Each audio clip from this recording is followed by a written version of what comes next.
Voici maintenant l'appareil musculaire du larynx, après avoir mis en place les cartilages du larynx et les ligaments qui les attachent. Voici une coupe sagittale passant par le plan médian et présentée par le côté gauche, et au centre de la page, une vue supérieure du larynx après avoir ôté l'épiglotte. Le premier muscle présenté est le muscle ari-épiglottique, tendu entre le sommet de la pyramide aryténoïdienne de chaque côté et la face postérieure de l'épiglotte. Ce muscle est représenté sectionné sur le schéma au centre. Il est coloré dans sa totalité à gauche. À droite de la page, on présente l'effet de ce muscle sur l'épiglotte. Par sa contraction, il fait basculer l'épiglotte vers le bas et en arrière. Et c'est en fait les ligaments io-épiglottiques qui, par leur simple élasticité, font reprendre à l'épiglotte sa place initiale lorsque le muscle se relâche. Nous présentons ensuite le muscle thyro-aryténoïdien composé de deux parties, une partie vestibulaire ou médiale et une partie latérale. Ce muscle complexe dans sa forme est en fait destiné à rigidifier les ligaments vocaux et les muscles vocaux que nous verrons un peu plus loin. Voici en deux couleurs ce muscle thyro-aryténoïdien. La partie latérale, en beige pâle, est une partie plane, très étalée en hauteur, alors que la partie vestibulaire, représentée en beige foncé, est une partie plutôt fusiforme du muscle. Puis nous rajoutons sur les schémas les muscles vocaux. Ces muscles vocaux sont différents chez l'homme et chez la femme, c'est ce qui explique les différences de voix entre la voix masculine et féminine. Le muscle vocal mesure 20 mm de longueur chez l'homme et 15 mm seulement chez la femme. Ce muscle vocal est représenté sur le schéma de gauche par cette bande musculaire en marron sombre en dessous du muscle thyro-aryténoïdien et par cette double bande marron sombre sur le schéma central. On voit que ce muscle vocal est tendu entre la face postérieure du dièdre du cartilage thyroïde et de chaque côté les deux processus vocaux des aryténoïdes. Nous poursuivons la description de l'appareil musculaire du larynx en présentant l'effet du muscle ari-épiglottique sur l'ensemble de la filière laryngée. Voici une coupe sagittale passant par le plan médian qui présente tout le carrefour aérodigestif depuis le palais en haut du schéma jusqu'à la trachée et l'œsophage tout en bas du schéma. Nous retrouvons les structures mises en place dès la diapositive d'introduction.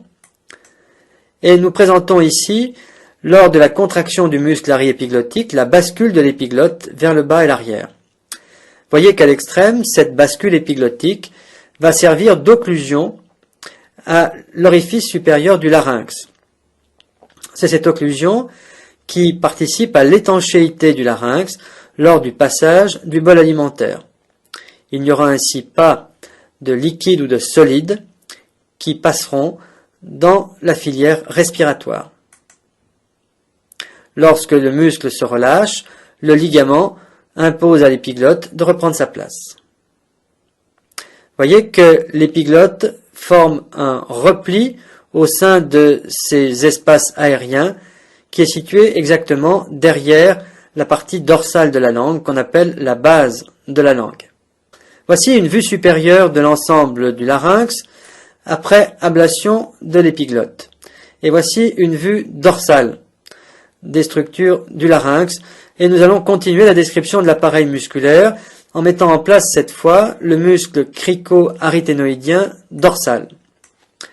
Ce muscle est ici représenté en bleu. C'est un muscle périsymétrique qui est attaché à la face dorsale de la lame cricoïdienne et qui se termine en avant sur le processus musculaire des aryténoïdes. Lorsque ce muscle se contracte, il va provoquer une abduction des cordes vocales, c'est-à-dire de l'ensemble des ligaments et des muscles vocaux. Les insertions des muscles gauche et droit sont très proches l'une de l'autre, de part et d'autre de la crête médiane dorsale. Voici l'effet de ces muscles. Il faut comprendre que dans l'articulation crico-aryténoïdienne, les pyramides aryténoïdiennes peuvent pivoter sur l'anneau au niveau de ces points rouges ici qui matérialisent donc l'axe de rotation. les petites flèches bleues, montrent l'effet des muscles crico-aryténoïdiens dorsaux. Il existe, à l'inverse, des muscles crico-aryténoïdiens latéraux, paires et symétriques, entre l'anneau cricoïdien, au niveau de sa partie latérale moyenne, et les processus musculaires des aryténoïdes. Ils sont ici soulignés en rouge, et sur le petit schéma en bas à gauche, les flèches rouges montrent l'effet de ces muscles sur les cordes vocales. Voici tout en bas à droite une simulation de l'abduction des cordes vocales et de l'abduction des cordes vocales.